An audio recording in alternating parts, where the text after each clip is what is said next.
Hello friends, कहानी वाली दादी मम्मा के चैनल पर आपका स्वागत है।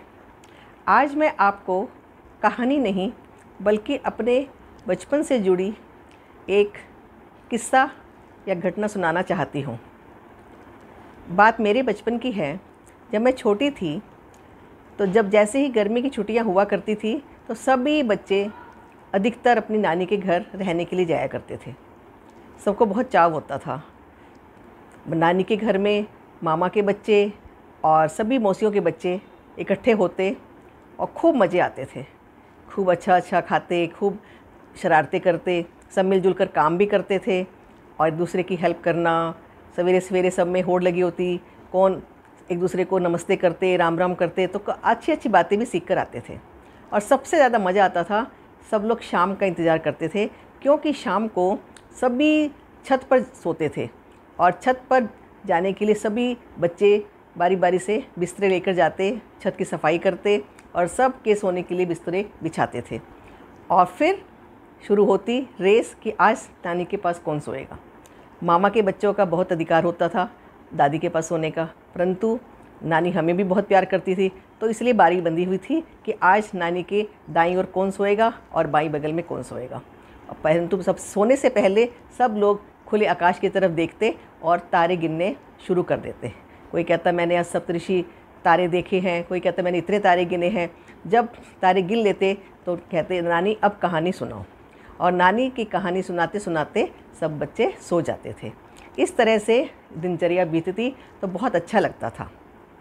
एक दिन दोपहरी का समय था और मुझे नींद नहीं आ रही थी, तो मैं नानी के कमरे में गई तो मैंने देखा नानी अपने बटुए में से पैसे गिन रही थी। मैं गई तो नानी ने कहा आओ मेरी हेल्प करो। मैंने नानी की पैसे गिनने में हेल्प करी और नानी ने कहा कि लो ये बटुआ तकिए के नीचे रख दो। जैसे ही मैं तकिए के नीचे नानी का बटुआ रखने लगी तो मैंने देखा वहाँ एक बटुआ और रखा हुआ है। मैं उस बटुए को अभी छूती ही कि नानी ने इतनी फुर्ती से उस बटुए को उठाया और अपने साड़ी के पल्लू में छिपा लिया। मैं देखती रह गई। अब नानी ने कहा ठीक है जाओ तुम। अब मैं चुपचाप कमरे से बाहर आ गई। तो मुझे लगा कि नानी ने दूसरा बटुआ मुझसे क्यों छुपाया, परंतु मैं छोटी थी और बाहर आकर भूल गई बात को, बात आई गई हो गई। इस तरह से कई साल बीत गए, हम नानी के घर जाते और मज़े करते। अब कई साल के बाद हम थोड़ा बड़े हो गए थे और समझदार भी हो गए थे। एक बार इसी तरह से अचानक दोपहर के समय मैंने जब नानी के कमरे में प्रवेश किया तो नानी बटुए में से कुछ देखकर एकदम सकपका गई मुझे देखते ही, और मैंने भी देखकर अनदेखा कर दिया। नानी ने कुछ छुपाया और बटुए को जल्दी से अपने साड़ी के आंचल में छिपा लिया। मैं थोड़ी देर रुकी कमरे में और बाहर आ गई तो मुझे लगा, मैं सोचने लगी कि नानी के दूसरे बटुए में क्या है। मैंने अपनी कज़न से कहा कि सुनो, क्या तुम्हें पता है कि नानी के पास 2 बटुए हैं? तो उसने मुझे कहा कि हाँ ये तो मुझे पता है कि नानी के पास 2 बटुए हैं। एक में नानी पैसे रखती हैं, परंतु दूसरे में क्या है ये नहीं पता। तो कहते यार मुझे भी ये जानने की बड़ी इच्छा है कि नानी के दूसरे बटुए में क्या है, परंतु पूछे कौन, किसकी हिम्मत कि बड़ों से पूछे कि आपके बटुए में क्या है।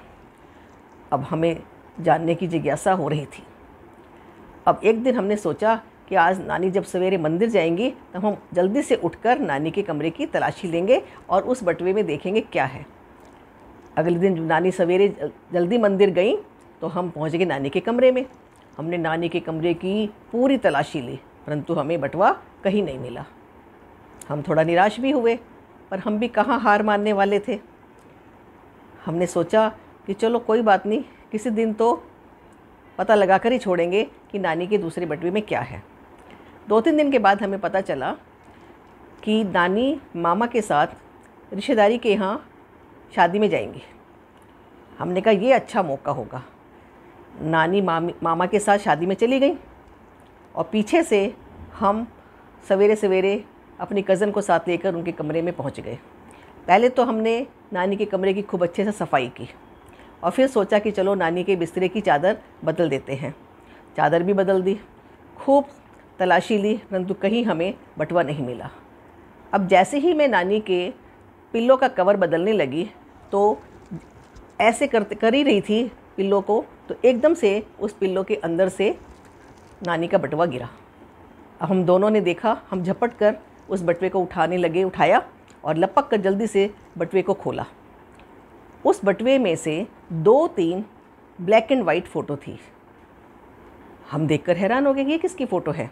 हम दौड़े दौड़े बड़ी मौसी के पास गए कि मौसी मौसी देखना, नानी के बटुए में से ये फ़ोटो निकली हैं, ये किसकी हैं। मौसी ने कहा दिखाओ। मौसी ने जब फ़ोटो को इधर उधर ऐसे करके देखा तो मौसी ने कहा ये तुम्हें कहाँ मिली। तो हमने कहा नानी के बटुए में से। मौसी एकदम चुप हो गई। हमने कहा बताओ मौसी, आप चुप क्यों हैं। तो मौसी ने हमें बताया कि इनमें से एक फ़ोटो तो आपके नाना जी की है, ये उनके युवावस्था की है, जब वो जवान थे। देखा कितने स्मार्ट थे तुम्हारे नाना जी। तो हमने कहा दूसरी फ़ोटो किसकी है। तो कहते ये आपके बड़े मामा जी की फ़ोटो है, हमारे बड़े भाई साहब की। तो हमने कहा हमारे बड़े मामा जी भी हैं। तो मौसी चुप हो गई। तो हमने कहा बताओ, हमने तो कभी नहीं देखा उनको, वो कहाँ रहते हैं। तो मौसी ने बताया कि उन्होंने अपने टाइम में लव मैरिज करी थी और उस समय में लव मैरिज बिल्कुल भी अलाउ नहीं थी और बहुत ज़्यादा घर में हंगामा हुआ था, बहुत विरोध हुआ था। और जब मामा मामी को लेकर घर में आए तो नाना जी को हार्ट अटैक हो गया और सब घर में किसी को भी बड़े मामा का नाम लेना भी अलाउड नहीं था। उसी समय बड़े मामा को और मामी को निकाल दिया गया।